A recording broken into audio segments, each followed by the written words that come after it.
C'est avec un immense honneur que je vous présente la personne qui se mérite le prix Reconnaissance 2016. Né le 11 mars 1936, notre lauréat est le 18e d'une famille de 26 enfants. En 1953, à l'âge de 17 ans, il quitte son village natal de Tilley Road pour déménager à Sept-Îles et devenir magasinier dans un garage pour la compagnie minière Iron Ore, tout en continuant ses études secondaires par correspondance. De 1956 à 1966, il est passé de commis d'entrepôt à Shefferville, homme de frein sur les trains entre Shefferville et Sept-Îles, conducteur de train, contremaître de chemin de fer et contremaître dans les mines à ciel ouvert. En 1960, il se marie avec Noëlla Brault et ensemble, ils eurent 5 enfants: Richard Jr., Ronald, Nathalie, Caroline et Stéphane. En 1966, Richard Lauzier revient dans la péninsule acadienne. Il était venu pour travailler à la fonderie à Belle-Dune comme contremaître, mais vu le retard dans la construction de l'usine, il décida de construire une station-service Esso à Shayla. En 1968, avec ses 3 beaux-frères, Donna, Lionel et Ulysse Brault, il acheta une usine d'asphalte de Beresford pour la déménager à Bois-Gagnon et créa la compagnie Saint-Isidore Asphalte. 2 ans plus tard, l'usine déménagea à Saint-Isidore. En 1976, Richard et ses associés achetèrent une usine de béton pour former la compagnie Saint-Isidore Ready Mix. De 1980 à 2001, Saint-Isidore Asphalte et Richard lui-même avec ses fils achetèrent différentes usines d'asphalte, incluant des plants mobiles pour les contrats éloignés et une usine de béton. En 1986, Richard, Léo Doiron et Vincent Basque fondèrent l'imprimerie du Quai. Éventuellement, Richard et ses enfants fondèrent la librairie Le Bouquin et aussi Reproduction Atlantique, qui se nomme maintenant Fourniture Industrielle JSR. Richard Lauzier a été un homme très impliqué communautairement tout au long de sa carrière d'entrepreneur.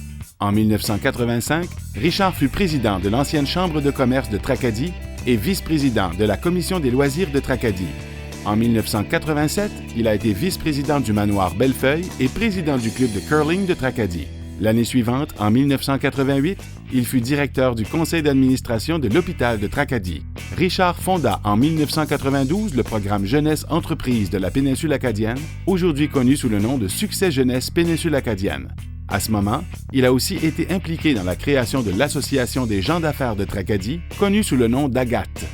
En mémoire de son associé, Richard créa la fondation Alice et Lionel Brault pour la remise de bourses d'études postsecondaires. À ce jour, la Fondation a donné plus de 420 000 $ en bourse d'études à des jeunes de la région. Il croit tellement à aider la jeunesse qu'il a même passé une nuit sous le toit de l'école La Source pour ramasser de l'argent pour les jeux extérieurs. En guise de reconnaissance pour ses accomplissements, il s'est vu remettre plusieurs honneurs.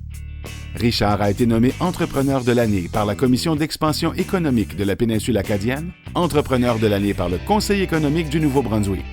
Il a reçu la médaille du 250e du Canada, accédé au Temple de la renommée de la ville de Tracadie-Shayla à titre de bâtisseur. Il a reçu le prix national du Laurier de la PME du Canada pour la catégorie d'entreprise de transformation, ainsi qu'un doctorat honorifique en administration des affaires de l'Université de Moncton, campus de Shippagan. Le village de Saint-Isidore a changé le nom de son centre agricole à Centre agricole Richard Lauzier pour souligner son implication au sein du village. Voulant également reconnaître son implication dans l'école La Relève de Saint-Isidore a nommé une salle en son honneur.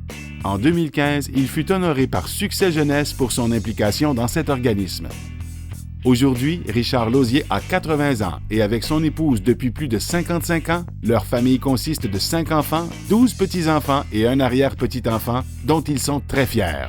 À ce jour, M. Lauzier travaille toujours chez Saint-Isidore Asphalte et s'implique encore maintenant dans les projets en cours. Quand on lui parle de sa vie et de tous ses accomplissements, il répond « J'aurais voulu en faire plus, j'en ai pas assez fait ».